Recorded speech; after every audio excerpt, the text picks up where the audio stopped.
6 tonggak utama, tumbang satu demi satu, mesin gol, pemain sayap utama, malah pertahanan import turut terkorban.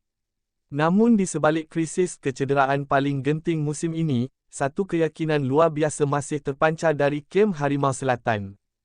Adakah ini detik kejatuhan JDT, atau permulaan satu lagi kisah epik di pentas final?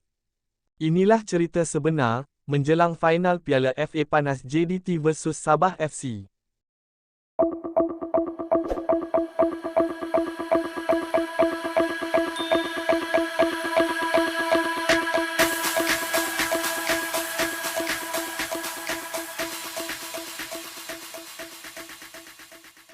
Walaupun kehilangan 6 pemain utama termasuk mesin gol berbisa, Bergson Da Silva, Johor Darul Ta'zim, JDT, tetap tidak berganjak daripada sasaran utama mereka, menjulang Piala FA buat kali keempat berturut-turut.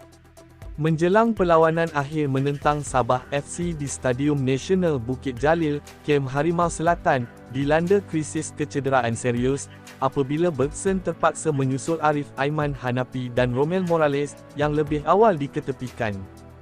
Bukan itu sahaja, JDT turut kehilangan khidmat Hector Havel, Joao Figueiredo dan John Irazabal yang kini digantung FIFA, sekaligus menjadikan cabaran mempertahankan kejuaraan kali ini paling sukar dalam era dominasi mereka.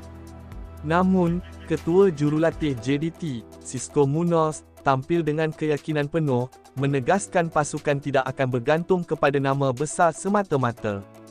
Munoz berkata, "Kami tahu ini bukan situasi ideal, biasanya pemain-pemain ini akan berada bersama kami di final, tetapi bola sepak bukan tentang siapa yang tiada, sebaliknya siapa yang bersedia," kata Munoz. Menurutnya, fokus utama kini adalah kepada pemain yang ada, sambil mengekalkan identiti dan gaya permainan JDT, yang selama ini menjadi senjata utama mereka. "Kami berada dalam suasana positif, kami mahu bermain dengan gaya JDT dan memberikan yang terbaik di atas padang," tambahnya. Dalam masa sama, Munoz turut mendedahkan persiapan rapi telah dibuat, sekiranya perlawanan terpaksa ditentukan menerusi masa tambahan, atau sepakan penalti. Beliau mengakui, barisan kejurulatihan telah menganalisis sepakan penalti Sabah, khususnya berdasarkan aksi separuh akhir menentang Selangor, yang dimenangi The Rhinos menerusi penentuan penalti. "Kami tahu corak sepakan mereka, arah sasaran dan pemain yang biasa mengambil penalti. Final mungkin berbeza, tetapi maklumat ini memberi kelebihan kepada kami," jelasnya. Kini persoalannya, mampukah JDT menafikan segala rintangan dan terus mencipta sejarah? Atau Sabah FC bakal memanfaatkan krisis kecederaan ini, untuk merampas Piala FA?